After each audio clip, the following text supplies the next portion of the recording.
Jovan Buha! Buha! Yo, I'm Jovan Buha, NBA reporter for Buha's Block, and welcome to Beyond the Block, expanding beyond the Buha's Block universe. First episode in a couple weeks. It was a crazy schedule on my end, and it was hard to find the time to do this specific show, so I apologize for those who've been enjoying it. I believe this is episode 6. And I could think of no one better to have on than the great Claire de Lune of The Guardian and a future podcast that we cannot yet talk about, but I'm kind of breaking the fourth wall here and talking about it a little bit. But Claire, how are you doing today? I'm good. Tonight. Yeah, it's today, welcome tonight, to the late whatever. Night gang. It's welcome all the to same. The late night gang. Yeah. I'm late night gang. I mean, late night gang should know that I am late night gang. I'm a religious Buha's Block watcher. So honored to be back. And it's always, speaking of breaking the fourth wall, it always does feel like breaking the fourth wall when I watch you do the yo-yo thing at the beginning. Because it's like, whoa, I'm in the movie. By how long it goes, and like 3 seconds in, they start just laughing. The breath support is impressive, I gotta say. Yeah, I try as a vocalist. But shout out to the chat. Shout out to the late night gang. On tonight's show, we're going to be discussing the top 10 contenders in the NBA at the quarter mark. For most teams, they've played somewhere between 22 to 25 games at this point in the season. Right now, as we are recording, we have a few games going on. You have the Rockets and the Clippers in a rock fight late in the fourth quarter. You have Milwaukee surprisingly beating Boston without Giannis at home. Then you have Portland and New Orleans. That's a fun one. And then you have Denver and Sacramento just starting right now. So a few games tonight. A couple of these teams we will be talking about. So some of the record and stats we'll be touching on won't necessarily apply off of tonight. But I think it's not really going to sway our rankings whether the Nuggets or Rockets win or lose tonight. Yeah. But without further ado, we got to start with tier one. Team number 1, and we're going to be ranking this, to be clear, in 1 through 10. I'm going to be presenting my rankings to Claire. We had already discussed this, and we pretty much were on the same page with basically our same top 10, maybe like a couple teams swapped here and there. But tier 1, team number 1, by themselves in their own tier. We're calling this tier GOAT Trajectory, the Oklahoma City Thunder, who are on pace to be maybe the best team ever. One of the best teams we've ever seen. Pulling up here, I made these little cards for each team. So we got good job. I came prepared. Oklahoma City Thunder 24-1, tied for the best record in NBA history through 25 games. They are the 1 seed right now in the West. Obviously, 5th in offensive rating, 1st in defensive rating, 1st in net rating with a 17.2 net rating, which would be the best of all time by over 4 points per 100 possessions. And then signature wins. Opening night, beat the Rockets in double OT, beat the Lakers by 29, and then beat the Wolves by 8. So, Claire, I will give you the floor here. What are your opening thoughts on this historic season we're seeing from the Thunder? Yeah, they're a freight train. I mean, and I think it's almost even more impressive that they're so much better than the rest of the field, given how much talent there is in the NBA right now and like how deep the West is. Like there are so many great teams, especially in the Western Conference, but in the East as well, although obviously this is a down year in the East. But to be in a tier on your own to this degree, in a league this deep and this talented it is historic, and it is unprecedented.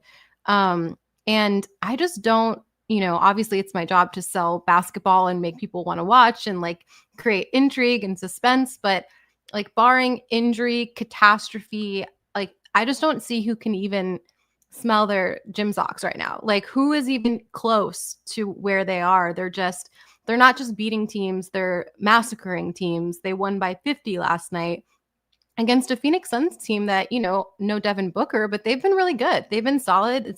It was not a scrub. They weren't playing Washington, shots fired by accident. But yeah, I just think they're sorry, Washington catching strays on the stream. Just what did Washington do to deserve that? They're already going through hell this season. Nothing. Yeah.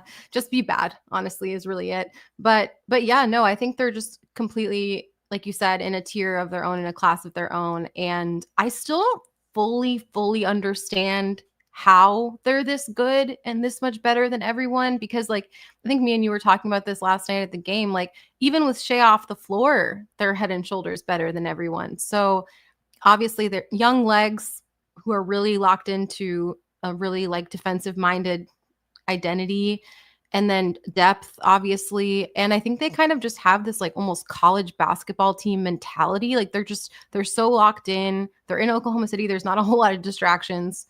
And yeah, I think it's kind of like greater than the sum of its parts kind of vibes. It's wild. Like looking at their lineup data, just like with Alex Caruso on the floor, they're outscoring opponents by 27 points per 100 possessions. With Jalen Williams on the floor, who just came back, 25.5. With Shea on the floor, 21.5. Like they are just murdering people. And I think the thing, like right now, they're on pace to have the best relative defensive rating of all time since the start of the tracking data era in 96, 97. So relative defensive rating, for those who are unaware, is just basically comparing your defensive rating to league average, because obviously with pace and different factors, it's going to sway. Like some of the defensive ratings now are, you can't really compare them to like the late 90s or early 2000s when the style of play and scoring was much lower, but relative in terms of comparing them to like a league average defense in today's game, they are smashing the field and are right now in the conversation, I think, for best defense. I mean, maybe in NBA history, but like certainly since the turn of the millennium, and like in that '04 Pistons, or you know, some of the '80s Pistons, and like whatever teams you want to throw in there, you know, '90s Bulls, like they're up there with just about anybody. And I think that's the thing that makes them really special, is they make defense fun. Like defense is not fun for the casual fan. I think if you are watching OKC, like it's enjoyable to see this team press and hack and push the envelope in terms of how much physicality they can get away with. And they just wreak havoc at a level that we just haven't really seen before. So they're just a really special group. And to your point, outside of Shea going down, I don't see a way that they're not at least like the heavy favorite. Of course, anyone can be beaten. I think the 2016 Warriors are the best example of this. But I mean, that team was also playing another, like LeBron basically at his peak. I don't know, you know, maybe Jokic at his peak can really push them. As we saw last year, he pushed them to 7. But it's just, it's like OKC right now is the prohibitive favorite, and I don't think it's close. Yeah, and just one more point on that defense. Like our friend Jordan Swish Cultures posted a video highlighting some of their defense last night in that cup game, and they were picking up at half court on every possession, and sometimes even full court.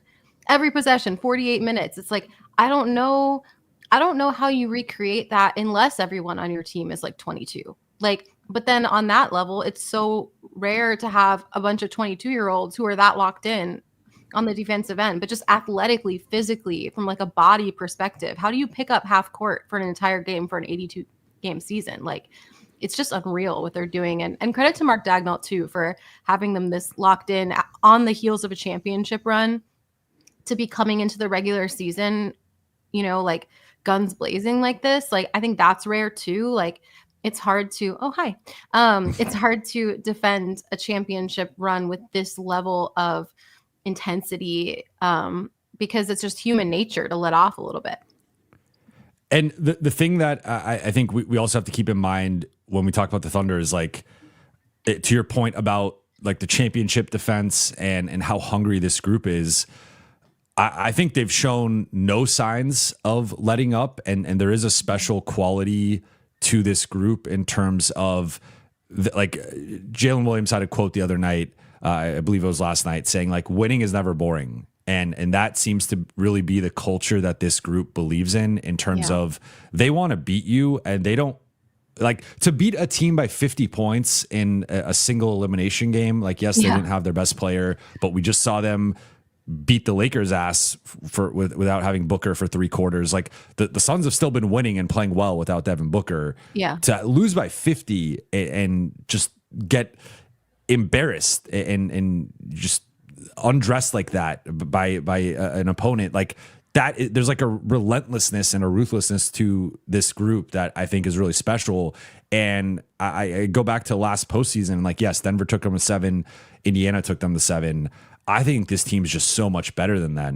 Yeah. And already they won 68 games, put up the second best net rating of all time, best point differential of all time. I think they're even better. And like, I think if you put this group back in like a time machine to 2025 conference semifinals, I think they beat that Denver team probably in 5. I think they beat Indiana probably in 5, or maybe even sweep them. So it's like, I just think this group is at a different level. And we do know, like, there are some of the weaknesses offensively. They could go through lulls with their shooting or with the turnovers or whatnot, but the defense is just gives them almost like a 10-point advantage on, like, just starting out, they're basically up 10-0, and then you have to somehow fight that margin.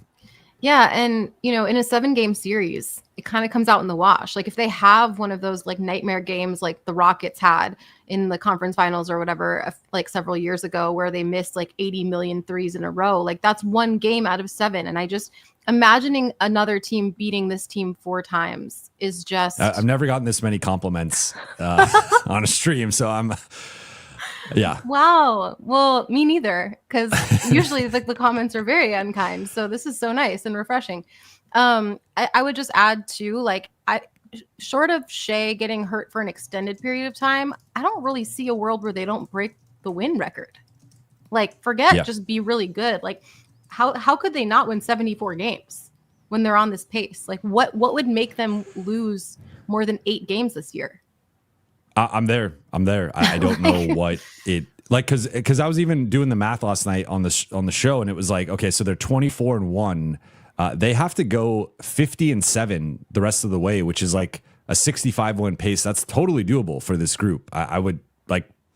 I think they could sleepwalk to a 65-win pace. So, I mean, they're getting to like, I think they're getting to 70.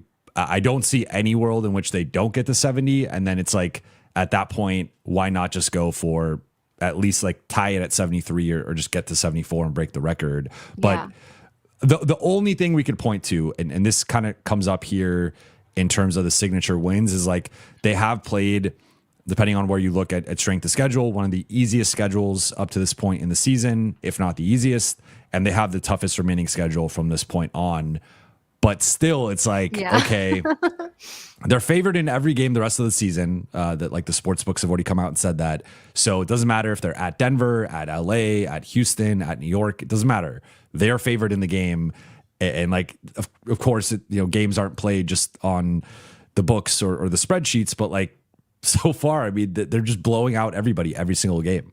Yeah, and I know we probably have to move on to the next team, but like one other thing I would add is I think their game translates so well to the playoffs too, and that's one of the biggest, spoiler alert, concerns I have with the Lakers, is that I think their game in some ways does not translate very well to the playoffs, especially once that physicality ramps up and they don't have that athleticism, whereas Oklahoma City, it's like they're bullies out there. They're so physical, and that they're only going to get more bandwidth to do that as the playoffs ramp up. So it's not like something where it's like, okay, yeah, you're a historical regular season team, but once the playoffs come, like, no, I think this game, if anything, is just going to translate even better and become even more dominant in a playoff setting. Anything could happen, but the thing I've been saying since we saw a few games of this team, and it was like, okay, because they got off to like a slow start in terms of, I think their first 2 games were both double overtime wins against Houston and Indiana. And then from that point on, they've just been off to the races. But I think this team is on the trajectory of like a 16-1, 16-2 type playoff run where they just steamroll everybody and win the title. And we're talking about them as one of the best teams I hope we're of wrong. all time. I think it would be I more hope I'm wrong too. Just from like you want some drama, right? Like I want to see Denver or Houston or LA or whoever push them to 6 or 7 games in a series, maybe even win the series. Like that would be fun. But if you're asking me like metaphorical gun to my head, what's the most likely outcome right now? I think it is like they are just far and away better than everybody else. Yeah, for sure. I think the only thing that could maybe sway me is if like a Houston or a Denver makes a really impactful move at the deadline. that could, bring them closer to that tier. Wait, better chance of another 3-1 collapse from this team? That's what BC's saying. All right, BC. Well, we can't bet on it, but I would bet the odds are very much friendly to that right now. OKC, I mean, and it's not even like a crazy thing to be out, or I mean, high on OKC, but like if OKC falls short, I will eat some crow here, but they're incredible. I'm just like, if you feel that way, like neither me nor Jovan are allowed to bet on anything, but if you feel that way, now would be the time to put your money where your mouth is, because I'm sure you betting for like OKC to like miss the playoffs or something like that, you could probably get some pretty nice odds, I would say, right now. All right, let's move on to tier number 2. So we are dropping from tier 1 to tier 2. Yes. The number 2 team overall. This tier is called OKC's Biggest Challengers. This is a 2-team tier, and these are the 2 teams, in my opinion, that have the best shot at taking OKC down, either in the conference semis or the conference finals. We go to the Denver Nuggets, who are 17-6 on the season, playing right now. So again, could be 18-6 or 17-7. Number 2 seed in the West, first in offensive rating by a couple of points. Like, they've clearly been the best offense in the NBA up to this point. 18th in defensive rating. They are 3rd in net rating. Signature wins against the Rockets, Wolves, and Wolves. And yeah, I mean, this group, I think a couple things really stand out to me. Like, the defense has fallen off a cliff since Christian Brown and Aaron Gordon have both gone out. But with those 2 guys on the floor, they've been the second best defense in the NBA. They started the season off being a top 5 defense. So I don't think they're the second best defense in the NBA. But if you can be the best offense and still be a top 10 or maybe even top 8 defense, that's obviously the historic formula for being a contender. So they have, in my opinion, the best player in the world. He's having an MVP caliber season. It's just, I think Shea's probably going to win, especially if the Thunder break the all-time record, deservedly so. But Denver, to me, again, their defense is a little fluky right now because they were much better when their 2 best defenders were in the lineup and healthy. So I'm viewing this closer to being like around a top 10-ish defense, but they, to me, like, we saw them push OKC to 7. They're the biggest challengers, in my opinion, to OKC. They're the second best team in the NBA. What say you? I agree. Not going to get a whole lot of dissent from me today, but yeah, I agree. I think, Jokic is number 1 offense unto himself, basically. And they also, I think, got better, like, internally. And also, I think, although he had a little bit of a rough start, I do think in the long haul, like, trading Michael Porter Jr. for Cam Johnson is going to be a net positive. And, they weren't healthy when they played OKC last year. To me, they've gotten better roster wise, and they still took them to 7. So, I mean, I think they have the sort of caliber of what you're looking for a team that can give them a run for their money. They can go star for star. Jamal Murray is having his best start to a season that I can remember. He's like playing like an all-star, and usually he has a really slow, crappy start to the season, and kind of plays himself into shape. So yeah, I think they're better than they were last year, and they held their own against, a quite similar OKC team last year. I think OKC is also better. So I still think like that gap obviously still exists, but I think, I just have a lot of faith in Jokic. Like, he's so smart. He's so good. He has no flaws at all in his offensive game. And he's kind of just, I would say, maybe the most unguardable player in the NBA right now. Like, I just don't know what you do with that skill set. And so that's a weapon that if you're going into a fight, to have the Jokic weapon with a competent supporting cast, with a backup big to get him like actual rest minutes. So they're not just cratering every time he's off the floor like they were last year.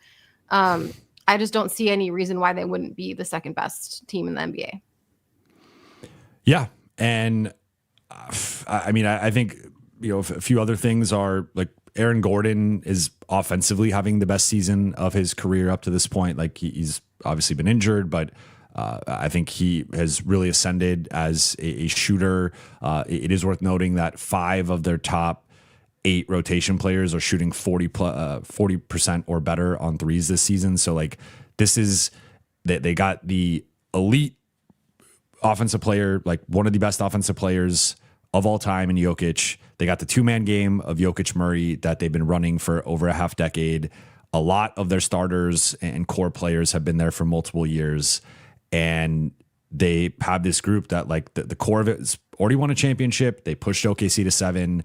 I think with a better bench, they probably would have beaten last year's version of OKC. Again, I don't really know about this year. Murray's having the best start to a season in his career. I think he's played himself into the all-star conversation, especially with it being separated into international players versus American players. So good point, because like, he's Canadian. Yeah, so I think like if you look at the international guards, he certainly. I mean, I think you go Shea and Luka, depending on if you deem Luka a guard or a forward, and then right after those two guys, Murray's right there. So yeah, I mean, I think this is just a really really good team that they've continued to win despite not having like they've dropped a couple games. They dropped a game to the Kings and whatnot, but I think this is just a really strong team that I think can push for high 50s wins, and I think will be the biggest challenger to OKC. I'm sure it pains the chat to hear us say such nice things about Denver, and I just want the chat to know it pains me to say things that's nice about Denver, but it's just the truth. They're really good, and that we have to do our job, and the job is to tell the truth. This is it from Christopher here of Denver has the same strength as the Lakers, but with better defense and athleticism. And I'd argue better offense. Like they've been a better offense than the Lakers. And on paper, you could say like Austin and LeBron, that's more support. Like obviously Luka and Jokic, you're splitting hairs at that level. But beyond that, it's like the Lakers have Austin and LeBron, but it's just Denver's offense they have better shooting. I think overall better ball movement, and then you go to the defense and athleticism. I think Aaron Gordon and Christian Brown are better than anyone else on the Lakers defensively. So I think that's where like they're not like a great defense, and they're not even a good defense on a nightly basis. But I think they have two guys who would easily be the best two defenders on the Lakers, and they have some versatility there to defend a spectrum of play 1 through 3. Gordon's more of like a 2 through 4. More 3s and 4s, but can guard some 2s, can guard some 5s. He's pretty versatile. So yeah, I just think they have better pieces, especially that starting group. Both for what it's worth, both of their starting lineups, because they've had one with Peyton Watson, one with Christian Brown. They're 2 of the top 6 lineups in the NBA in terms of like the high minutes ones. So it's like that matters to me. This is where we get into the starting thing, and we'll touch on that in a second with the Lakers. But like, come playoff time, you're going to be playing 7-8 guys, and your top 5 players ideally should be starting, should have a lot of reps together, and should be dominant together. Yeah. Denver checks that box. The Lakers do not check that box yet. And you don't have to be, like you said, a great defense. You just have to be, if you're that good if you're number 1 in offensive rating, you just have to be above average, like 15 or better, really. And I feel like, the Nuggets have that. And to my recollection, the Lakers haven't been like a good, like a positive defensive team for like a whole stretch of a season. Like they've had moments, obviously, like last year since the championship run. Is that accurate? I feel like they've been offensive heavy ever since, like that 2020 team. I think, I mean, I could look it up here quickly. I'm trying to think of the 2020, 2021 team. That team was first in defense. Yeah. They actually struggled offense. That was the year before, but they struggled offensively. They were 24th in offense, and then they were 8th in net rating. So the 2021 team was the last team. And then actually, now that I'm thinking about it, I think the 23 team that made the conference finals, they were 12th in defense. Oh, okay. But 8th in offense. So that was like a weird, like, that was the weirdest year. I loved that year, though. Vando came in and made a huge impact. I think that was like the last time he was like an all defense caliber defender, and changed, I think, the trajectory of that team. But so they've had a couple of above average seasons, but like the last time they were dominant was that 2021 team. Yeah. All right, let's move on to team number 3 here. And I think it's really close between team number 3 and team number 2. Team number 3 is the Houston Rockets. They are 15-6, number 3 seed in the West, 4th in offense and 2nd in defense. So they're top 4 on both sides of the ball, which is something OKC can't even say. OKC, again, is 5th in offense. They have the number 2 net rating in the NBA right now at 10.8, which is actually the 11th best net rating of all time. So that's kind of the crazy thing with Houston right now is like if OKC did not exist, we'd be talking about Houston's having this crazy start and like they're just destroying everybody on the defensive end. But because OKC exists, we kind of put it to the side a little bit. That's so funny. It's like the Warriors all over again. Like how many times are Houston going to have to just accidentally run into one of the greatest teams of all time? I feel for that, but at least they have like a little bit of a runway here. I think longer term with Şengün and Thompson and Smith and Eason, like I think this group can have like a bit of a run, unlike that Harden Chris Paul team, which was like pretty clearly like a 3-year window team. But the one thing with Houston that I think is noteworthy is they don't have many signature wins on the season. They beat the Cavs by 10. They beat the Magic by 4. They beat the Celtics by 27. But like if you look at, they've lost to OKC, they've lost to Denver. There's a couple of other ones. I think they lost to San Antonio as well. So like pretty much, especially in the West, the top teams that they've played, they've all lost to. So I think that is like worth factoring in here in terms of like how they fare against the top teams in the conference. But this group, like I think it's gone better than expected. Like I was in the minority in terms of I actually thought losing Fred VanVleet would be a positive for them. I didn't think they'd be 4th in offense. Like I thought they'd maybe be hanging around like 10 to 15. So I was like, I don't think the sky is falling offensively that many people were painting it, but I did not see this. And they've been ahead of schedule with Amen Thompson leading the way, and then as like the primary guy, but then a lot of KD, Şengün 2-man game.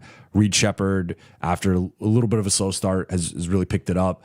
So this is just a nasty, tough, physical team that they're mashing you with 2 bigs. Steven Adams is having the best offensive rebounding season of all time. They're having the best offensive rebounding season of all time. So they win the margins against you, and they're just a beastly team that I think they'll have some shooting and offensive struggles. They turn the ball out in a 7-game series, but they're going to beat you up. You're going to leave that series with like a couple of injuries probably with how physical this group is.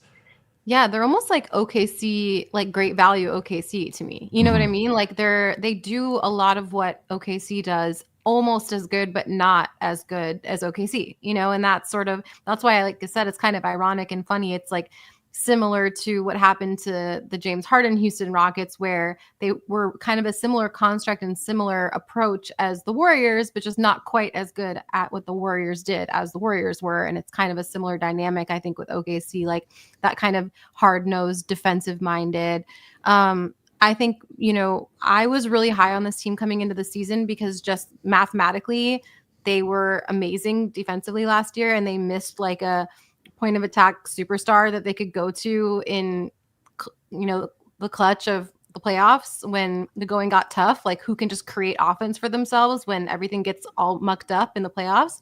They were missing that last year, and they added Kevin Durant, who's arguably like top 5 at doing that in the history of the NBA. So, at doing that, chat, not top 5 in the history of the NBA. Let me be abundantly clear before you guys come for me in the YouTube comments.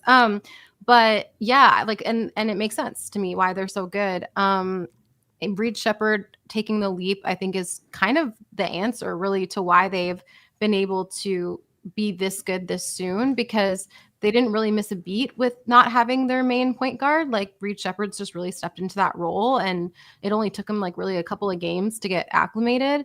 And like I said, similar to why I'm so high on OKC in the playoffs, like this is a kind of team that it translates really well to the playoffs. Like you saw Minnesota go to the conference finals in back-to-back years with a way worse offense than this Houston Rockets team with the same kind of defensive skill set. So yeah, I'm really high on them. I think if they meet, OKC in the for like second or third round, like they're going to give them hell, I still wouldn't favor them in that series, but I don't think that would be a easy or maybe even short series, honestly. I think there's kind of a rock, paper, scissors element here at the top of the West in terms of I think Denver would give OKC a better run for their money than Houston would.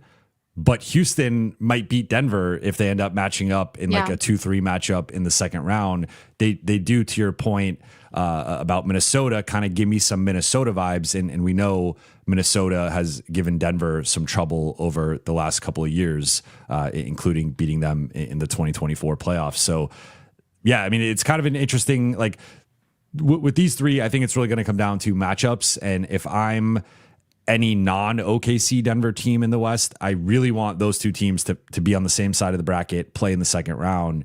But even if Denver avoids that and ends up being on the opposite side of OKC, if they're on the same side as Houston, that I think could be really problematic for them, where again, I would still favor Denver, but maybe it ends up being like a really tough 7-game series that leaves them depleted going into an OKC matchup in, say, like the conference finals. So I do think there's like a little bit of rock, paper, scissors here where Houston can, I think can give Denver some trouble that in some ways I almost feel like it's I don't want to say it's a more difficult matchup than OKC but like, I think the double big look to the level that they do it and the ability to swarm. I mean, I guess I'm still describing OKC, which to your point is like OKC is just a better version of Houston. Yeah.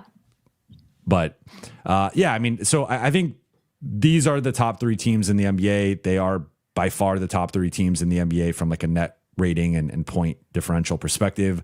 So let's go on to tier number 3. And this is where the chat will likely crash out. But tier number 3 for me is called Fringe Contenders who are a move away. So I think OKC, again, GOAT trajectory. They are clearly the prohibitive favorites. And like it's probably going to take a significant injury, if not a couple, for them to not win. Denver and Houston, I think in like normal seasons would be considered really strong contenders and like championship favorites. And then you get to this tier who I think are teams that could make at least the conference finals, if not finals, depending on how things break for them. But I do think probably need to make some sort of move or maybe in one team's case, like maybe a couple players pop a little bit more than we're anticipating. So let's get into team number 4 in tier number 3 overall, the New York Knicks. So New York Knicks are 17-7. They are the 2 seed. They are 3rd in offense, 9th in defense, 3rd in net rating, tied, I guess technically with Denver. And the signature wins over the Cavs, the Wolves, the Magic, and the Celtics.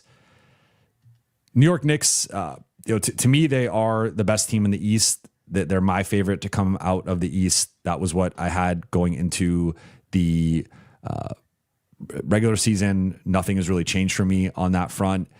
They are very Jalen Brunson centric, and there are some limitations to, I think, the Brunson Cat pairing in a playoff setting. But I think fortunately for the Knicks, I just don't know how much that's going to get tested in the East. I think it would be very much tested in the West. I could see them making the finals and getting swept or losing in 5. I don't think it would be that competitive against any of the 3 aforementioned teams. But what do you think about the Knicks, their start to the season? Like they've had some injuries.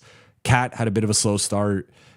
OG's been in and out, but like I think they're starting to round into form. And I do think they're going to make the NBA Cup Finals against the Thunder and then probably lose by 20.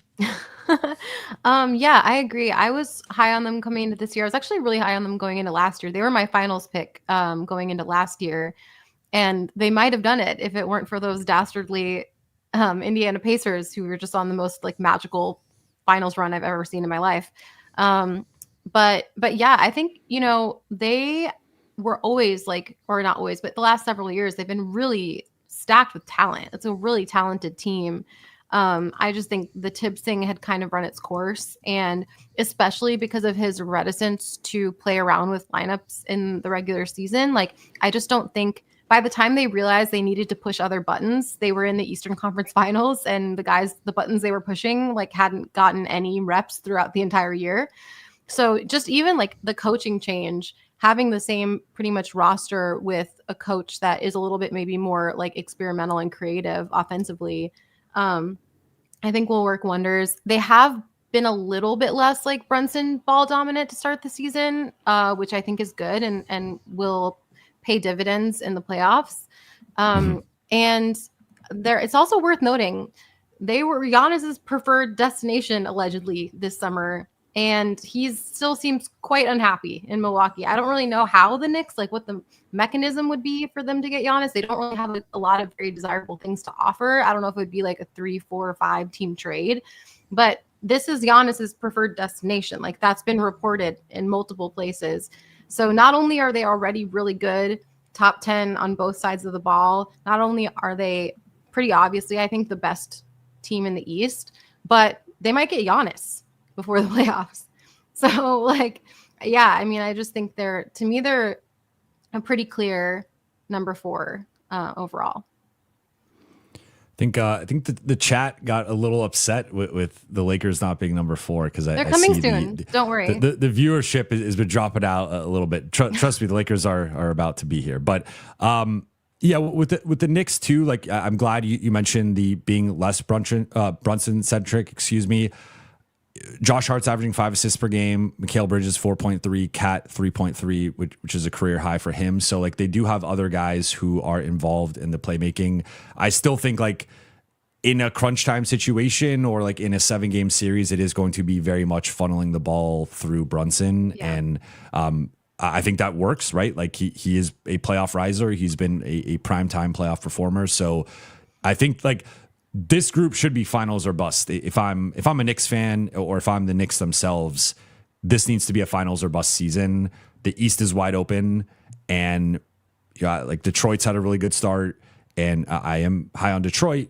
Cleveland is still lurking. Orlando is starting to look better, and then you got Boston, who could be getting Tatum back at some point. So like, there's some real competition, but the East should be there for the taking for New York. And if part of this for me, which we are about to touch on the Lakers, who are, to spoil this, my number 5 team. Part of this to me is just, I think the Knicks are more likely to get to the finals than the Lakers. And because of that gap in like finals likelihood, I do give them a bit of an edge. If these two teams are facing off, I would give the Lakers a real shot. If not potentially even favor them to beat the Knicks. I think it's pretty close. But the other thing here is like New York, similar to, we're talking about it with Denver, we're talking about it with LA, these like elite offenses with on paper kind of shaky defenses. With New York, it's pretty much like the entry points are Brunson and Cat into the defense. Like they've got the wings, they just don't have the center or the point guard. But them being top 10 in defense, like, and they've been much better recently on defense. Like that's a real thing for me where that carries some weight. That like if I trust the offense, I think the offense will be fine. It'll be somewhere in that top 5. But if the defense could be hanging around top 10, that to me takes them to a bit of a different level. Yeah, I agree. All right, let's get into team number 5 in tier, or team number 5 overall in tier number 3. That is the Los Angeles Lakers, who are 17-7. They are the number 4 seed, 7th in offense, 21st in defense, 15th in net rating, with signature wins against the Wolves, the Spurs, and the Bucks. Bucks, I put in more so just because it was such a convincing win. I think there were some other ones you could quibble with, but I didn't put the second Wolves game in there because there was no Ant. There was also no Luka or LeBron. So like when you have matchups where both teams are so depleted, I'm not like, it was a nice win. So was the Portland win, but like I'm not putting those wins up here. For me, it's got to be like a certain caliber of opponent. And 2 of these 3 teams, spoiler alert, are in my top 10. One of them is not in Milwaukee, but they did have Giannis. That was a really nice win. Lakers led wire to wire, and really their only blowout, arguably, of the season. But it's interesting timing talking about the Lakers coming off of last night's loss and them having lost 3 of the past 5 games. Every loss has been by double figures. Whenever they run into a team that is young and athletic with multiple ball handlers who can get downhill and create for themselves or their teammates, they just look like they can't hang and they get blown out. So there's been some concerning trends. Like for all these teams, I went through all of their schedules and looked at all their losses, and like the Lakers have by far the worst and most concerning like loss profile. And one of the things I uncovered going into today's Lakers collective was looking at every team's losses this season. The Lakers are 29th in net rating and losses. Only the Wizards, who you took a shot at earlier in the show, are worse than them at 30th. But OKC's number 1 in net rating and losses. Denver's number 2. Houston's number 4. And then all the other teams in the top 10 are like basically this entire list of teams. So it's okay to have a bad loss. It's okay to lose to a bad team. But to lose every game by double figures, that starts to be concerning. And it's like the Lakers, from a floor perspective, I think are clearly like, the worst team on this list in terms of their floor. Their floor is very low. Their ceiling, though, I think is on par with Denver and Houston. It's just they are kind of a high variance team right now, and you don't know what you're getting on a nightly basis. That's exactly it for me. I think the variance is what makes them a little bit lower on the list, because the heights that they can reach are right up there with everyone besides Oklahoma City, I would say. But like they go lower than any respectable championship contender should be able to go. I mean, I get that you're not going to have a lights out game every night of the regular 82 game season, but you shouldn't get pantsed as often as this team does. And like every time, it feels like every time they've lost this year, it's been an embarrassing fashion. Like they haven't had, to their credit, in crunch time, they've been phenomenal. So they haven't lost any like nail biter down to the wire games that I can recall. But when they lose, it's like you can turn it off by the fourth quarter. People are leaving crypto by like early fourth quarter in many of these losses. So I just think that doesn't profile as a contender, to like a true championship contender to me. Not to say that it couldn't change. Like if they don't look like this, a month, 2 months from now, I'll feel very differently about their outlook. And I still agree with you at having them 5. But I just think, a serious basketball team doesn't lose like this, as often as they have. Maybe once, twice a season. But that's my biggest concern for me. I would say the floor is, to me, like a great thing to highlight about what's concerning, because I'm not concerned about, when I see the heights of what they can be, I don't have the same quibbles that like some of the other, people, detractors from this team have, like, oh, there's only one basketball and you have 3 primary ball handlers, or like any of that stuff, like I think is fine. It's just like for whatever reason, when they have dud nights, whether it's because they're facing a team that's way more athletic and fast than them, whether it's because they come out flat in the first quarter and then have to make up a deficit, like whatever is causing these losses, they just collapse kind of in a way that is really disheartening. Couldn't have said it better myself. And looking, just double checking this as you were talking. So Houston won tonight, so they are now 16-6. So we got to update the graphic there. But Houston, Lakers were at obviously 6 losses until last night when they finally dropped to 7. But LA has 7 double-digit losses on the season. Denver has 1, and Houston has 2, and OKC obviously has 0. So like that's just and I think Christopher here lays it out perfectly. I completely agree that the Lakers have the same ceiling as Denver and Houston, and have the ceiling of the number 2 team in the NBA. And I think there's a version of this team that actually really pushes OKC and has a shot to beat OKC. The issue is the defense, I think continuing to play. I've been out on the starting lineup since the offseason. I didn't need to see a second of it in the regular season to be out on it, but they have a minus 13.1 net rating. The Ayton Rui combination has been bad together all season. Even the big 3 right now is a minus 5 net rating. Like they need to start winning these minutes. And it's like, even last night, I thought they got off to a solid start with the starting group. They were +3 to open the game. And then they got slaughtered in their next 2 shifts in the second quarter and the third quarter. So it's like, even if they get off to like a decent start, they're like, it's only a matter of time until the starters get ran off the floor at some point. So I just think like the jury is out.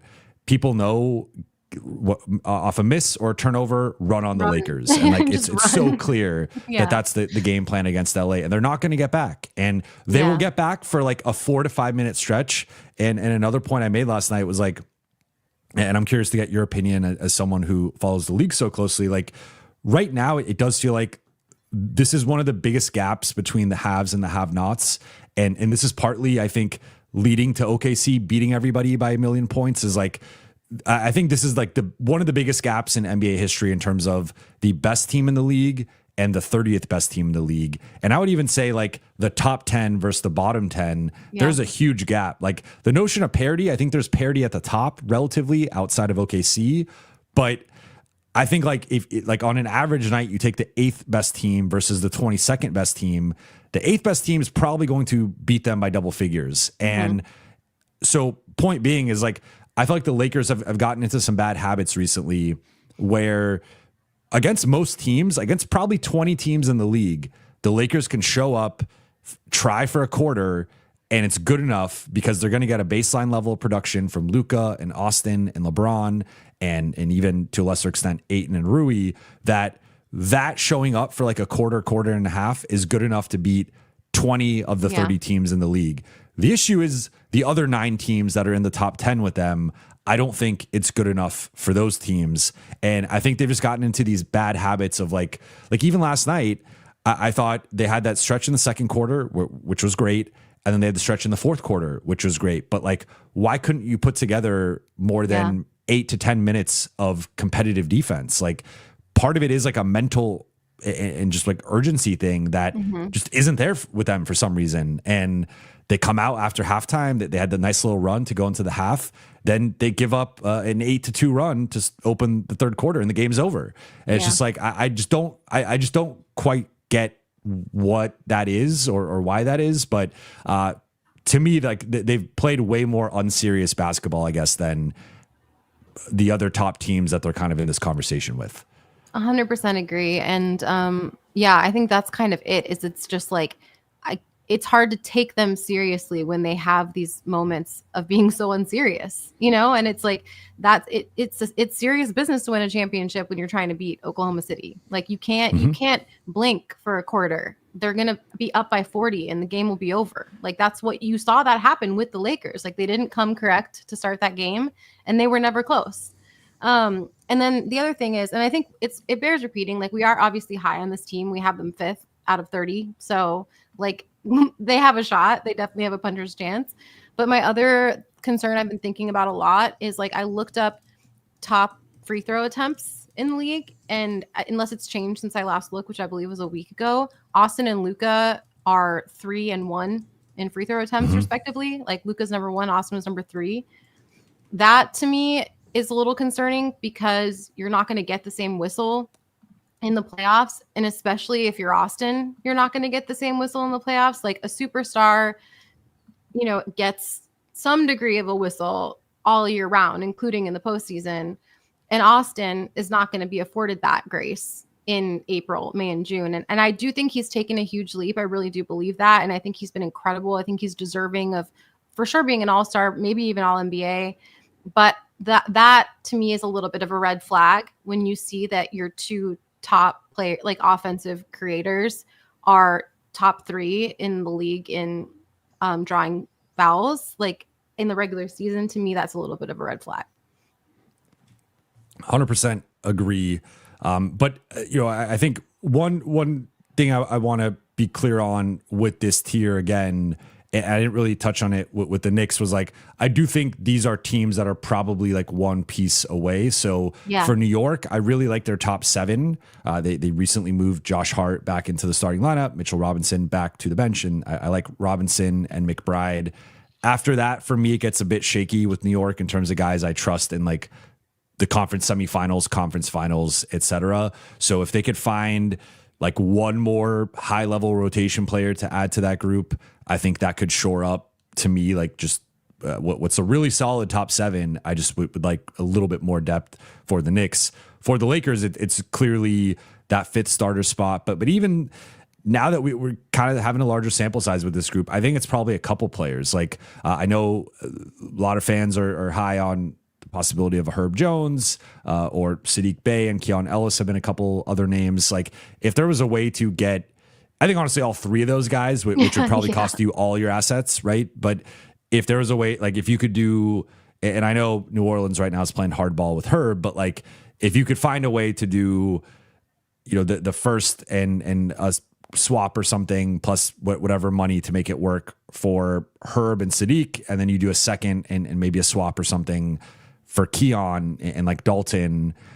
I think that to me, like that's probably what needs to happen for LA in terms of like a wholesale change to the rotation, more so to the bench, but also to the starting group to a degree. And like if you come out of the trade deadline and your starting group is DeAndre, LeBron, Herb Jones, Austin Reeves, Luka, and your bench is now Marcus Smart, Sadiq Bey, Keon Ellis, Jake LaRavia, and Jackson Hayes.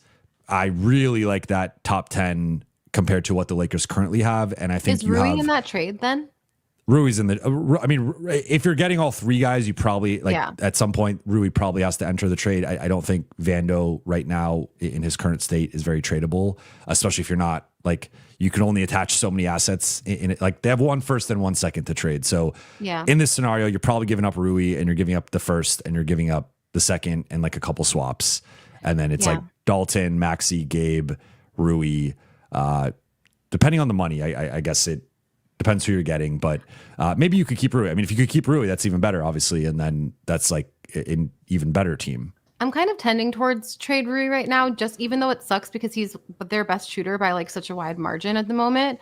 But I just think it's that riddle of I don't think they can be good enough as a starting lineup with him as that fifth starter. And I don't think he's going to play this well off the bench because he really doesn't want to be coming off the bench. So it's just that sort of catch-22 of like, he really shouldn't be in the starting lineup, but you're not going to get the same value up from him off the bench. It kind of makes sense to include him in a trade, I think. But I like Rui. I know, Luka likes Rui. I think JJ loves him and is very frustrated by him because Rui gives Ken vibes sometimes. like Rui's job is beach sometimes. Okay. It's shoot. And Rui's job is Schmidt shoot. case says space. Shoot in space. Yeah. He's like the sweetest, like coolest guy. And I think he's really talented, but I do think like sometimes with like, he just gets distracted and lost on coverages and stuff a lot. And I think that gets really frustrating for both. I've seen LeBron get very frustrated with it and I've seen JJ get very frustrated with it. And even Luka, honestly, to some degree. So. Yeah. I mean, I think I've been sitting on this take for a little bit and I'm, I've been hesitant to like uncork it, but here we go. I think if people started viewing Rui as Duncan Robinson, then I think the conversation would change a little bit of like, if the Lakers were starting Duncan Robinson right now as the fifth guy, like, yes, you see the obvious benefit to Duncan Robinson's shooting and like he's more of a movement shooter than Rui is. But in terms of being a limited defender and a limited rebounder and someone who really doesn't do much outside of shooting threes, like Rui's better in transition as a finisher, right? And off the cutting, although the Lakers haven't really been doing a lot of that for him. And Duncan's, of course, a better like movement off screen shooter. But that general archetype of like basically a stretch 4-ish, stretch 3.5, who is a minus defender and doesn't rebound. I think if it was like for whatever reason, Duncan Robinson in that role or people like had that kind of mental connection to it, there would any discussion about like Rui starting would immediately be put to the side. But for whatever reason, I think people kind of put these projections on him of what he could do defensively or whatnot that I'm just like, it's just not there. It's just not. And I thought Crane just had a couple of tweets today about comparing Rui to other wing stoppers, and basically every category on B-Ball Index, he's a D or an F as a wing stopper compared to other wing stoppers. And it's just like, that's not his role. And the Lakers shooting is important next to the big four or, the other four guys, But I would argue defense is the most important trait for that fit starter. And like, you do need a baseline level of shooting from that player, but I would rather have a 33% shooter who's an ace defender than a 42% shooter who's a minus defender, who's also not only a minus defender, but then being used as a wing stopper. Like, that's where it just doesn't work. So that's my, I agree with that's that my take. opinion. And I think part of it is just like people are holding on to that one playoff series where he did a pretty good job on Jokic. And it's just like, well, but to that point, it's because he guards up well. Rui guards big men well. I would say Rui's best defensive performances as a Laker have been Jokic, Julius Randle, Karl Anthony Towns, Şengün. Like, he guards bigs well, but that's also LeBron's best thing right now at this stage of his career. So it's like to even that point, you're not mentioning Jason Tatum or Kawhi or De'Aaron Fox, or like, that's not who he should be guarding. So yeah, I agree. I think that's the best way to use him. It's just, that's not the way the Lakers are set up to use him. Yeah. It'll be interesting to see what happens at the deadline. Part of me feels like they're not really going to do much of anything. And part of me is just like, maybe it'll be just some big surprise like it was in, what was that, 23 we were talking about, where they kind of flipped the table over and just traded everybody. That was fun. I liked that. That was a fun end to that season. I agree with this point from Schmidt K. But again, I think my issue with the Rui conversation is anytime people talk about Rui, it's always in offense and shooting. And I'm like, there's two sides to the ball, and one side of the ball is let's look in the middle of the graphic here. This 21st number is the worst number on either side of the ball for any of the 10 teams that we're going to talk about today. And I know, I was going to say, we're through 5 teams. We're through an 5. hour. We'll go through these final 6 a little quicker. But I knew we were going to talk about the Lakers for a while. Yeah, and I do think that, to me, they're like 2 moves away from being right back up in that top. Well, not OKC tier, but that Denver, Houston. Let's get to, actually, sorry, I just spoiled it. That is not my number 6 team. This is my number 6 team. And this is I'm getting a little reactionary here, but what I've seen from San Antonio lately, culminating with their win over the Lakers last night without Wemby, this group is just impressing me right now. So 17-7, tied with the Lakers for the 4 seed, though they are the 5 seed because Lakers have the tiebreaker due to being the division leader. 6th in offense, 16th in defense, 8th in net rating, wins over the Rockets, Nuggets, and Lakers. Defensive rating has plummeted without Wemby, who's been out for almost 3 weeks at this point. So like the offense has gone up, the defense has gone down. They are probably somewhere closer to like a top 10-ish offense and then 5 to 10 defense when Wemby's back, but they've found a way to make it work. I think in a weird way, there's almost been a positive for them to not have Wemby, and like seeing Fox get into a certain groove. He's playing the best basketball, in my opinion, since the 2023 season when they won 50 games and made the first round in Sacramento. Castle's really popping. Dylan Harper continues to excel in a bench role. You're getting Keldon Johnson playing bully ball as a wing, and Champagne's a 3-and-D player who I thought defended Luka fairly well last night. So like, they're just rolling right now. And this is the team that I don't know if they necessarily need to make a move. I think it's just like, can Castle or Harper or even Fox like level up a bit more?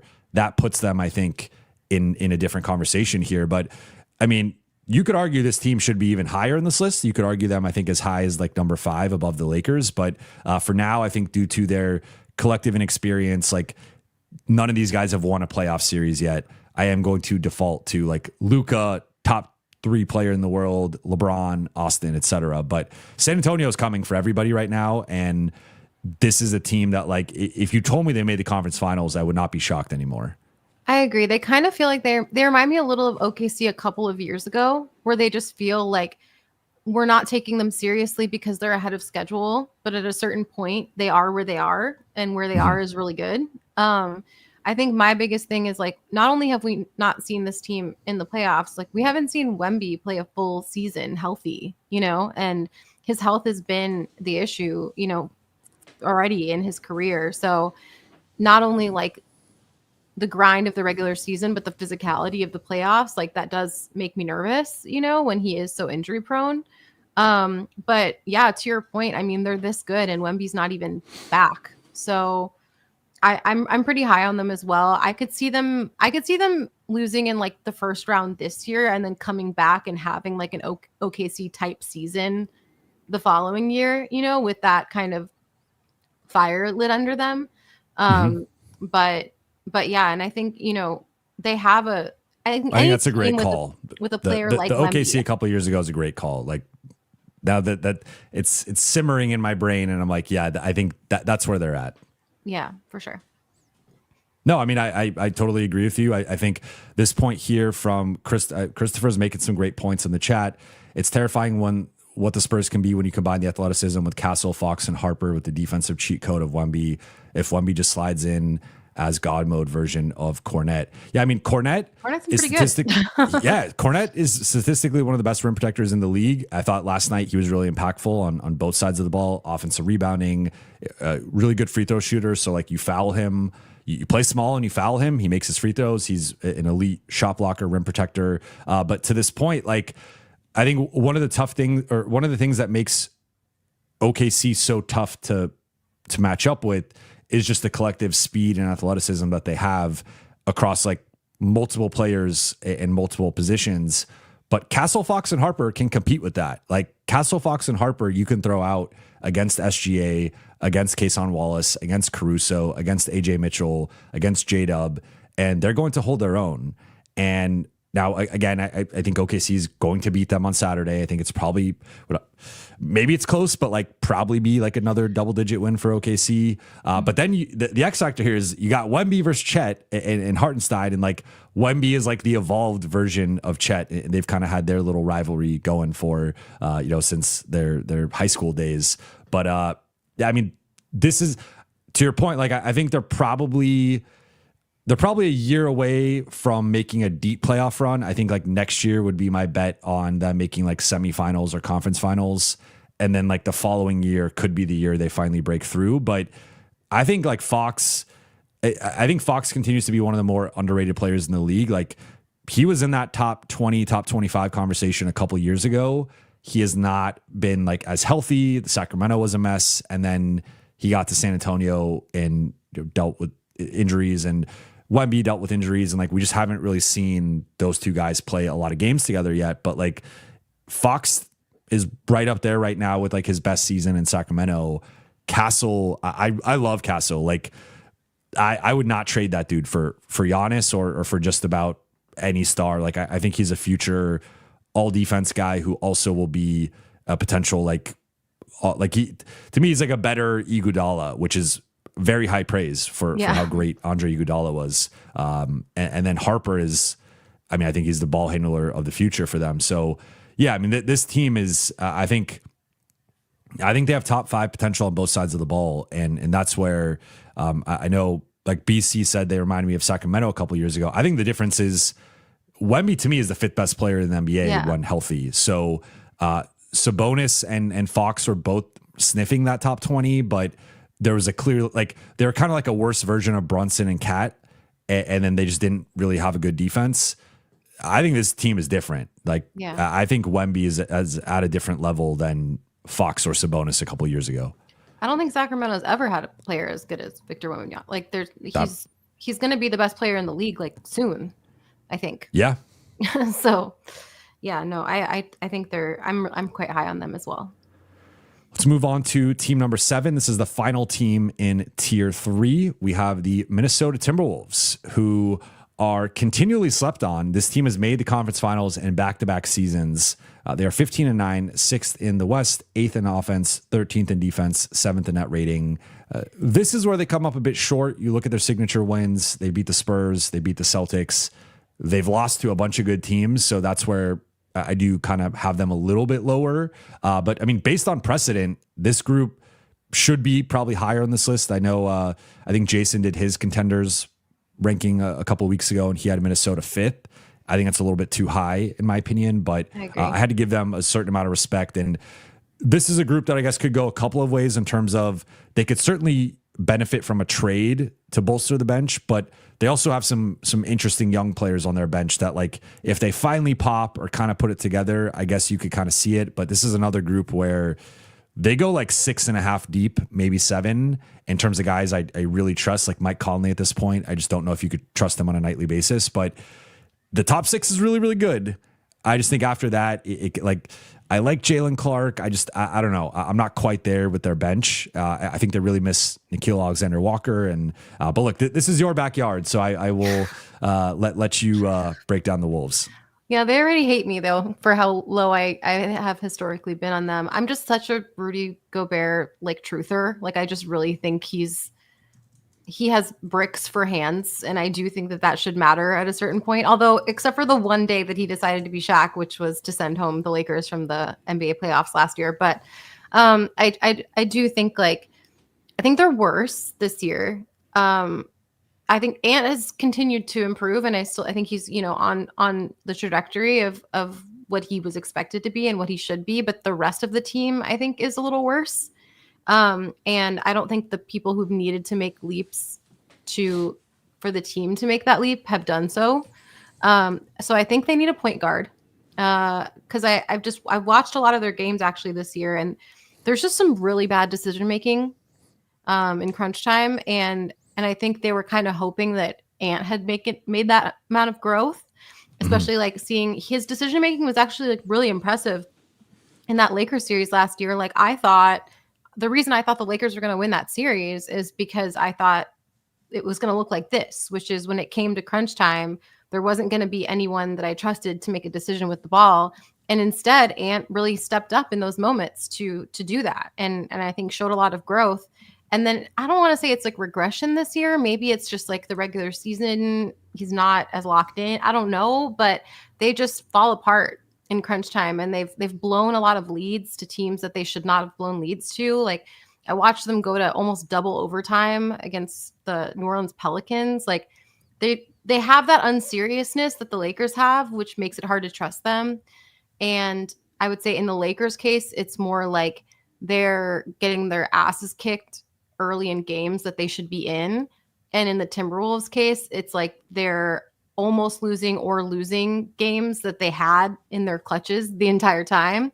And both of those streaks are pretty unserious to me. So I like that. They're the bizarro Lakers, where they are the most unserious crunch time team, and they've had so many meltdowns over the last few years. Yeah, I mean, Minnesota, it was a little tough for me because for those who are tracking the ranking right now, they are 7th overall, but they are technically 6th in the West, and 6 of my top 7 are in the West. I do think the top of the league is disproportionately on the West side, and maybe I don't know, maybe I'm biased here, but I just think like if Minnesota was playing Detroit in a series, I would favor Minnesota, especially when you factor in like the collective experience on both sides. Like typically, to your point about San Antonio earlier, like young teams need to go through the fire a little bit before they finally break through. You rarely see a young team, even OKC, with this historic streak they're potentially about to be on. Like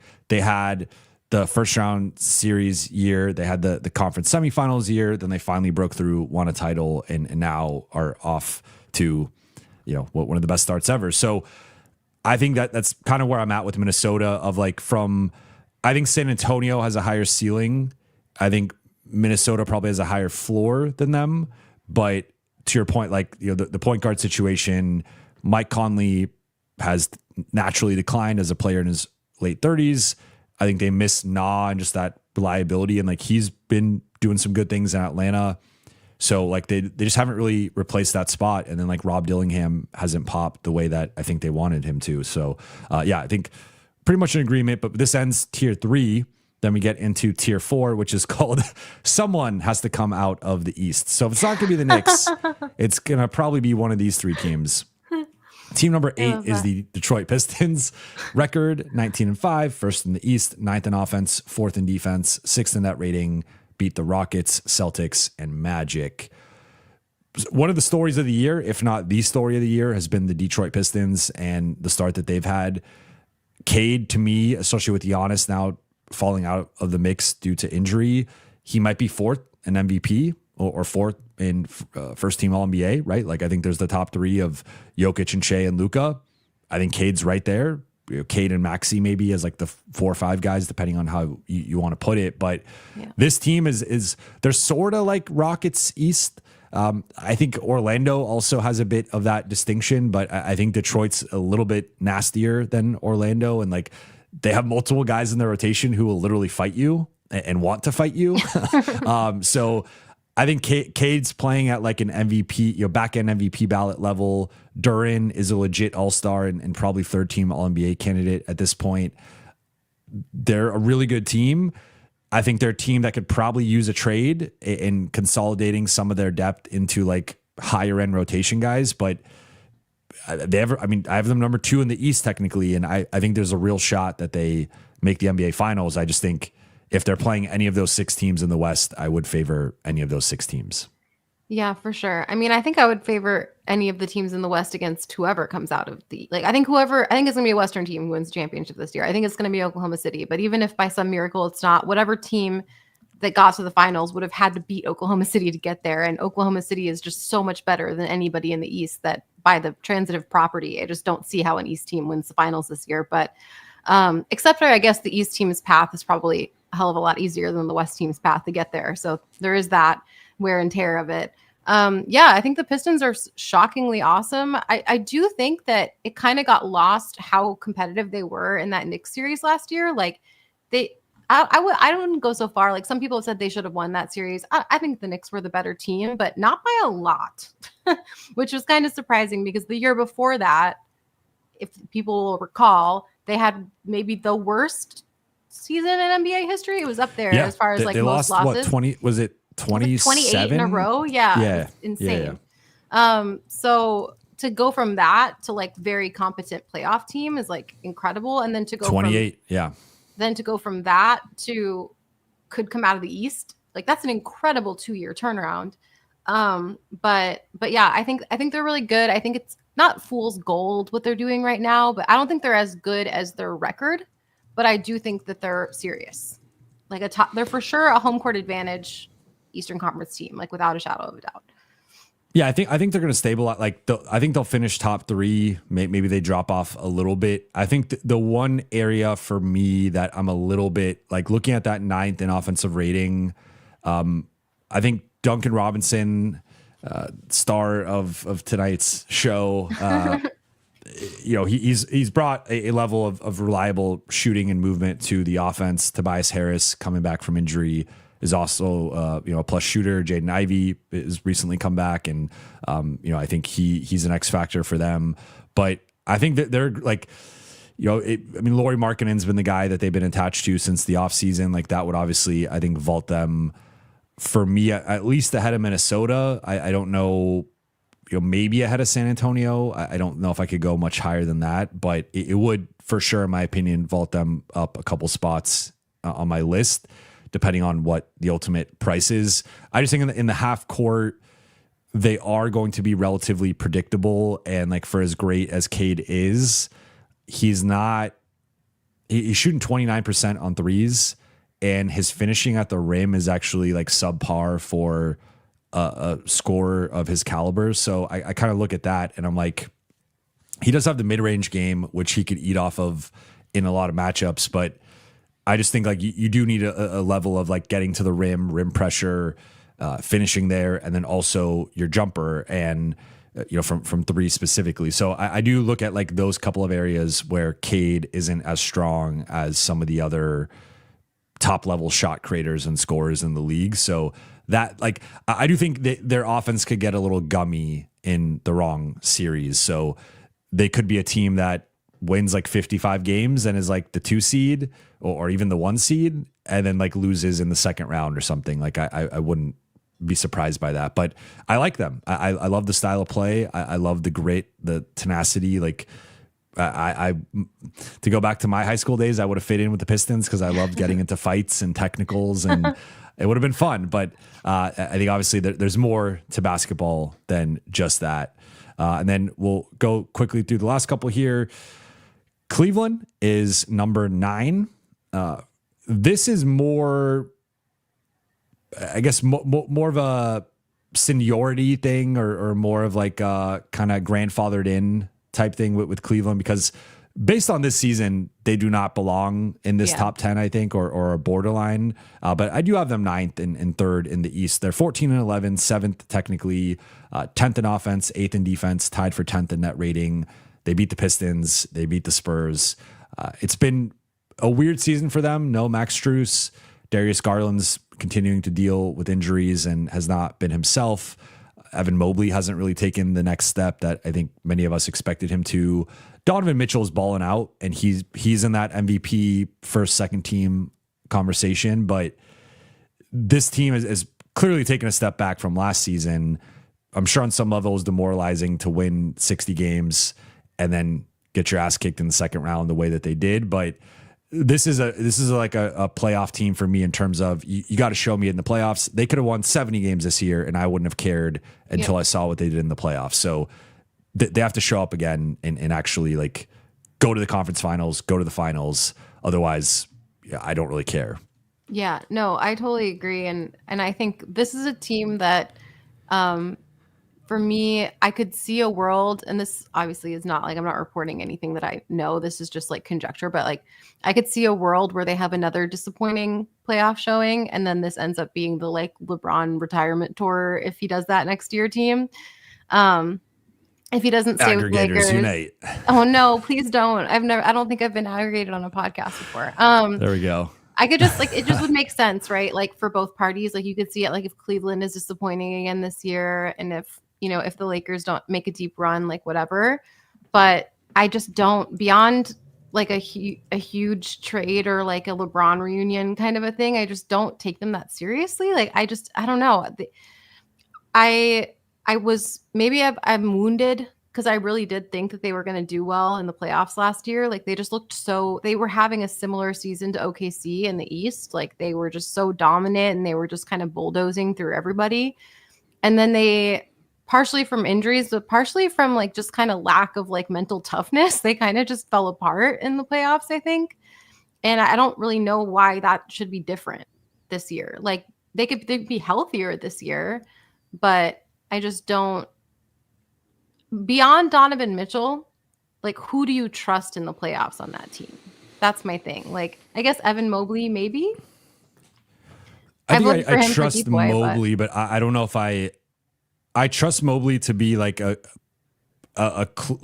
clear positive. I don't know if I trust him to be like the true number 2 on it, especially like when we're comparing number 2s across the league of if Cat's your number 2, or maybe in the East again, this is where like the East is a little bit tricky, but if we're going through some of the other number 2s on this list, right? Like Murray, J-Dub, Şengün, Cat, I think LeBron or Austin, depending on how you want to frame it, like playoff time. Julius Randle's having a hell of a season that's kind of flying under the radar, averaging 6 assists per game. Like he's their leading playmaker right now. And then San Antonio, like Fox, like I don't know. I think I trust most, if not all, that list a little bit more than Mobley in terms of being like a clear, like positive impact, especially offensively, because you just need a certain level of offense from like your number 2 guy. And he just hasn't quite taken that leap yet. I will say in Cleveland's favor, like we were talking about Minnesota, they had a really rough start to the season last year, and they looked like they were absolutely not going to get back to the conference finals. And then they got hot at the right time. And I always forget in December how important it is to peak at the right time.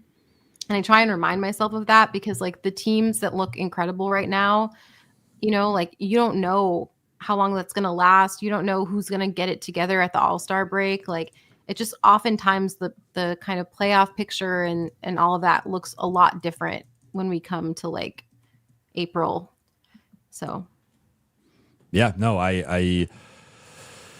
so this one from seeing Garland being moved, maybe I think you're not selling him at like a high point right now. So I wonder if like they'd want to see a little bit more from him or a little bit more of a sample size of this team this season to kind of make a decision. Like they've been really good offensively with Garland through the years. That hasn't been the case this year, but again, he's only played, I don't even think he's played more than like 9-10 games. So it's still like a relatively small sample size, but I would not be surprised if this, to piggyback on Claire's aggregation, whether it is LeBron or someone else, like I would not be surprised if they lose in like the first or second round this year, or even the conference finals, maybe not, but certainly in the first 2 rounds, I think we're going to see some big changes from Cleveland. I don't see any way that they just run it back. I don't think it'll be the coach. I think Kenny's done a great job. He's only been there a couple of years. I think I'm looking specifically at Jared Allen and or Darius Garland. For sure. I totally agree with that. And then final one here, and quickly, I'll give honorable mentions to Boston, Golden State, and Phoenix. They did not make my top 10, but they're just outside. Boston, if they get Tatum, will ascend up this list and maybe be as high as 6 or 7. And right now, you could argue, I mean, they're 5th in net rating. So I'm a little bit lower on Boston in a playoff context. I think right now they're playing above their head a little bit offensively with some of the shooting and stuff. But Boston, if they get Tatum back, I think that's a real team. But I have Orlando at 10. They have been playing much better recently. 15-10, 4 seed in the East, 11th in offense, 5th in defense, 8th in net rating. They've whooped the Knicks' ass a couple times, then beat the Pistons, beat the Celtics. What have you thought about Orlando's season? Like they can never stay healthy. So like Paolo's been out, now Franz is out, Jalen Suggs has missed some games.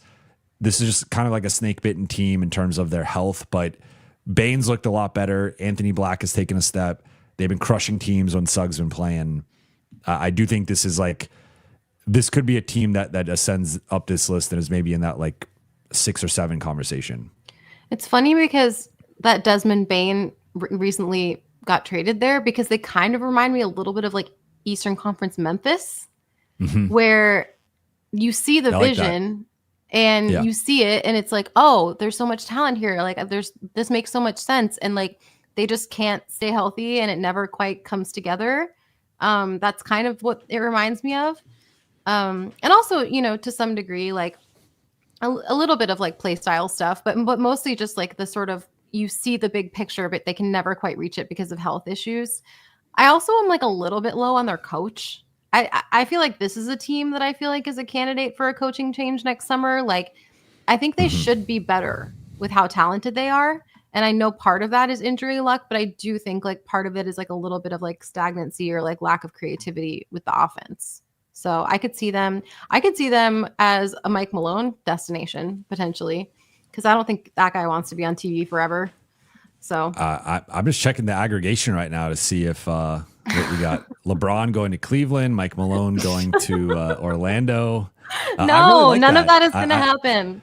I like that. And I'm with you. Like Mosley, I think it's been better recently. So, and we'll see how they fare against the Knicks. Again, they've already beaten the Knicks twice. The Knicks have beat them a couple games ago. So that'll be like a high level matchup to who gets the privilege to get smacked by OKC in the NBA Cup championship. But I think Orlando, I mentioned like they're kind of in that they're cut from the same cloth as Houston and Detroit for me.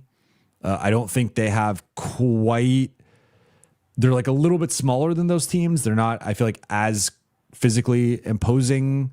I mean, they're close, but like, I think there's like a little bit of a gap there between Houston and Detroit in Orlando. But I mean, Paolo, Franz, like that's a high level tandem. Yeah. I think Franz has taken a leap this year. He should also be in that all-star conversation. Bane is finally, like he had a rough start to the season. He's starting to look like the player that they gave up 4 first-round draft picks for. I really like Anthony Black. I really like Jalen Suggs. So like this, I think this group is there, and as long as they can get healthy and gel at the right time, I think they have a puncher's chance. But yeah, I mean, this more so I think is just like being in the East. It helped. Like this kind of reminds me of the early 2000s where it was like the Lakers and the Spurs and the Kings and the Blazers and the Mavericks and the I already say Blazers. the Suns and like there were so Timberwolves. There were so many good teams, and like the top 6, 7, 8 teams would all win like 50 plus games. And then the East is like winning in the high 40s, and it's like the Nets and the Sixers won, I think 56 that year, but like wasn't the same caliber of competition. And that's to me kind of reflected in this ranking of, I think 6 of the top 10 teams are in the West right now. Yeah, I agree. All right, before we wrap, does anybody have any questions for us? If you guys have, I assume Lakers questions, but whatever you got, if that's cool with you, Claire, we'll go for a few minutes here answering questions. I'm sure they will all be very rational, respectful and rational. Well, they're probably mad at us. They're probably mad at us for where we had the Lakers, but I think in their heart of hearts, they know we're right. BC, West has won 67% of the NBA Finals since MJ retired from the Bulls. Is it time to seed all teams 1 to 16? What do you think? Yes, but anything that happens like that has to pass a vote of ownership. And good luck getting the Eastern Conference owners to agree to that. I don't see that happening. But I agree that if it was fair, like if it was the 16 best teams made the playoffs, at least 10 of them would be from the Western Conference. So the NBA historian in me is like, I want it to still be East-West. There's also the part of, and you've covered the finals and covered the playoffs and traveled, like the actual travel component of the league. Like it can be tough, and thinking about like that potentially being, if it was an LA San Francisco finals, right? Or LA Texas, right? Like that'd be much better than some of the distance. But you could also, I guess, technically in any East-West scenario, it's going to be like somewhat far. But I think about the travel component. I think about the history component. But it would be really fun. And maybe as the league kind of battles the ratings narrative and the just kind of nationwide interest level narrative, going 1 to 16 and potentially like if it was, an OKC Denver finals would be incredible, right? Or OKC Houston or OKC Lakers or whatever. Like that would be awesome. So it would be different, right? And then people would start using different arguments of, well, back when LeBron played or back when MJ played, they had conferences and now it's all just 1 through 6. But like, I think that's actually the fairest way to do it, because there's some years it might have been like Celtics Pistons in the finals, or Bulls Pacers in the finals, Bulls Knicks in the finals, right? And so that's like the fairest way, if we're being honest. It's like it does get tricky with it. So I guess my travel point quickly, now that I'm completing my thought, was that like it would help in the finals, but it might be worse. Like imagine if you could have a situation where like the Lakers, for example, play 3 Eastern Conference teams en route to the finals, and it's like Lakers Boston, Lakers Miami, Lakers New York, and then they get to the finals, and it's just like there's like a travel downside, I think, where all of a sudden it's like a free for all and could be complete chaos. I agree with that. I think the real solution is probably expansion and moving a couple West teams to the East. I think that's what makes more sense. There's so much talent. There's too much talent for the amount of roster spots that there are in the NBA. And, there are cities that deserve NBA teams, and there are teams in the West that makes no sense for them to be in the West. Like Memphis, Tennessee should not be in the Western Conference. Like that just doesn't make any sense at all. So yeah, I think that's probably the more likely outcome and also the more reasonable outcome. Yeah. And so we'll see. I to your point, like this has to be voted on, and I don't see it changing. Like you're not going to get any East ownership to agree to this, because they're going to be like, we want to stay in the East and we want to have our shot to win 50 games and make the finals. Yeah. Chuck Dangler, aka Fang Charlie, says, I was saying today I feel JJ and Rob must be on the hot seat. Do you agree? I don't agree. First of all, I mean, JJ specifically, like, how could he possibly? He has a winning record as a first-time head coach. He's only been coaching for like a year and a half, and he's had an incredible record in that time. So I think he's done an exemplary job, and I think they're thrilled with him so far. Rob, I mean, there's the factor of new ownership, and if they're going to want to come in, oftentimes new owners come in and they want to kind of clean house at some point and implement their own people and make the decisions about who's making the decisions. But I haven't heard anything that he's at risk right now. I don't think either one is on the hot seat right now, especially because like I there's definitely some troubling things with the Lakers in terms of the nature of their losses, in terms of their net rating, point differential, starting lineup being a negative, all that stuff. But in the grand scheme, in the big picture here, the Lakers are 17-7. They've been the number 2 seed for most of the season. They now barely drop to number 4 and are half game back. I mean, technically they're actually, well, now that Houston won, I guess they're a half game back of Houston for number 3, or they're tied with Houston for number 3. Houston's up because of the win percentage, and then they are a half game back of Denver for number 2. So like most people like had the Lakers in like the 6 to 8 range going into the season. They have exceeded those expectations, and again been clearly like a top 2 to 4 team in the West from a record perspective, which often is the thing that people care most about. Now, for us nerds who get into the analytics and the actual like what's underneath the hood, that's where they obviously have not fared as favorably to some of these teams. But I mean, the Lakers have at worst been the 4th best. Like, I stand by that video I made last week. The Lakers have been at worst the 4th best team in the West, and I don't think that's now. Like, let's see where the season trends, and do they fall into like the play-in or like depending on how things go, that can sway that conversation. But it's also worth noting JJ and Rob both got extensions earlier this year. Rob before the ownership change, JJ after the ownership change. So that the JJ one in particular, like that's like a Mark Walters signing off on that to some degree and being like, we want JJ as our coach of the future. Rob was before the change, but I think Rob is safe at least into next season. And then like, let's see what he does over the summer. Let's see how the rest of the season goes. But yeah, I think Rob is around at least for a couple more years, and then JJ probably for a few more, barring disaster. Mongi says, does parity actually make the league more exciting, or do dynasties drive engagement better? I love a dynasty, to be honest, but that's kind of when I fell in love with the NBA. For me, I got into basketball a little later, and so like the Cavs versus Warriors battles was kind of like the peak of when I first started getting really into it.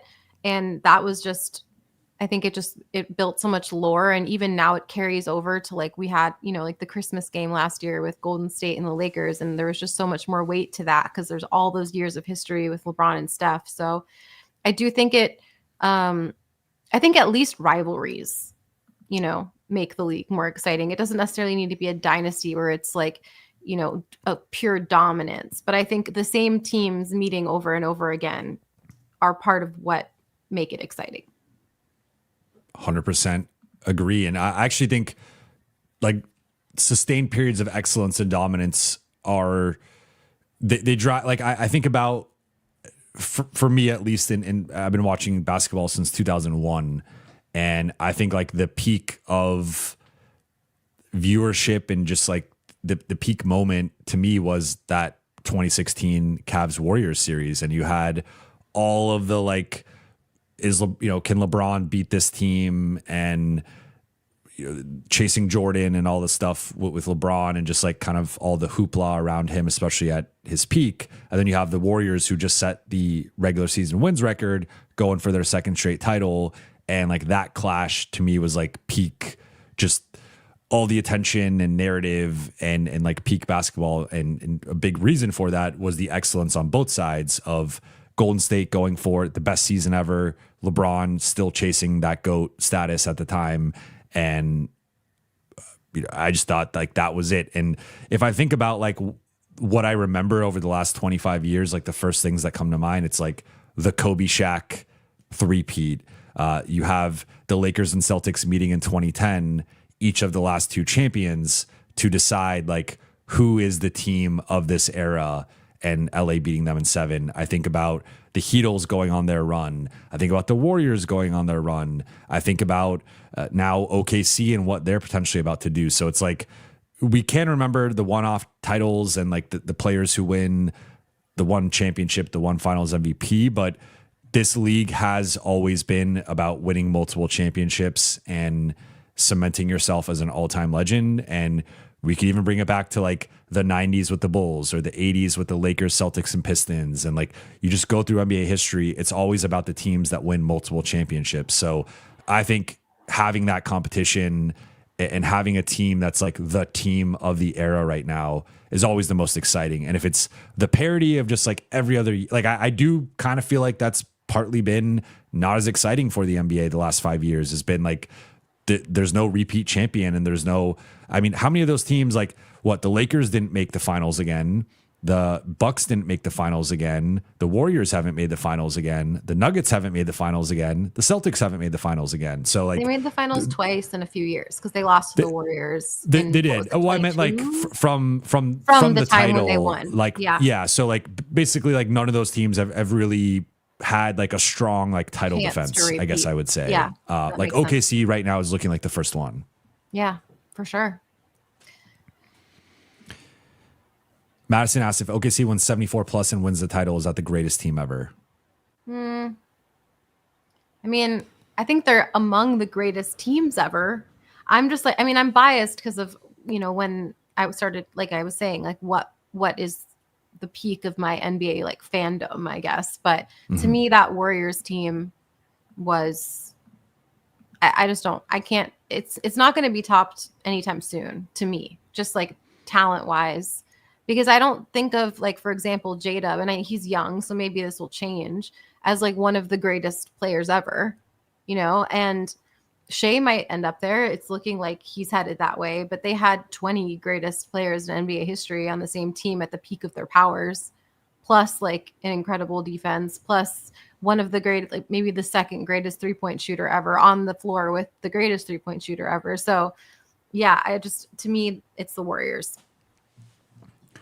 I agree. I think for me, they probably, I think some of the numbers are going to come down. I don't think they're going to finish the season with a plus 17 net rating, but if they do finish with like a plus 14 or 15, and it is clearly like the best net rating of all time, I mean, you're going to be able to make the case. I would still argue that I think Jordan and Pippen and the 96 Bulls and Steph and KD and the 2017 Warriors, that's just a better duo, right? I think where OKC is probably gonna lay claim is like the best defense of all time, or at least like the best modern defense of all time, like pre-60 Celtics, and like one of the deeper teams of all time, because again, to kind of close the loop here on like top 10 contenders, like basically any lineup combination, including their deep bench, is like blowing people out by double digits right now. So they have like I think objectively we can say they have more depth than the 96 Bulls or the 2017 Warriors. Like those teams were more about 7, maybe 8 deep if you wanted to stretch the rotation. This team is a legit 10 to 12 guys that like I think you could really count on in a high level playoff series. So I think they're deeper, and that allows them to play their style of play. It allows them to play the type of defense that they want to play. But I still think there's another level that J-Dub and Chet can get to. It's just a little bit premature. But when we're talking about like prime Pippen as the number 2, or I guess Steph as the number 2, depending on how you want to look at it, Steph or KD, probably Steph, I guess.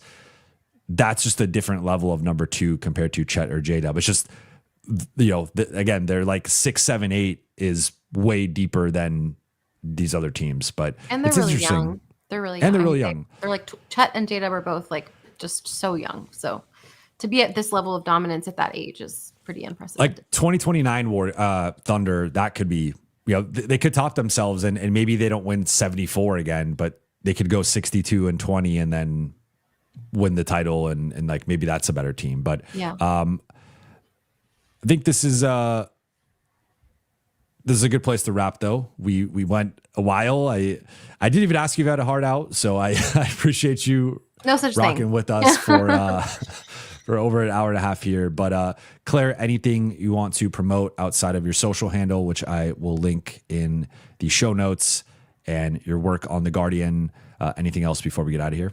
Yeah, no, like you were saying earlier, nothing I can talk about yet. But if you just follow me on socials, you'll see more stuff from me soon. And then, yeah, if you want to follow along with my NBA coverage this year, it'll be at The Guardian. As always, I'll be at the NBA Cup this weekend in Vegas, covering that. And so I'll have a piece about that coming out sometime like middle of next week. But see you in Vegas.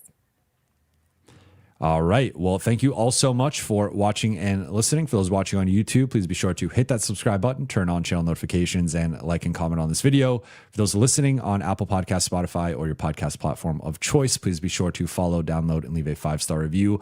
I'll be back tomorrow at noon with Iztok Franco, who does a great job covering the Lakers and has also been covering Luka since his youngin days. So we're going to be doing a statistical deep dive into a lot of the conversation we just had about the Lakers and what's been going wrong, what's been going right.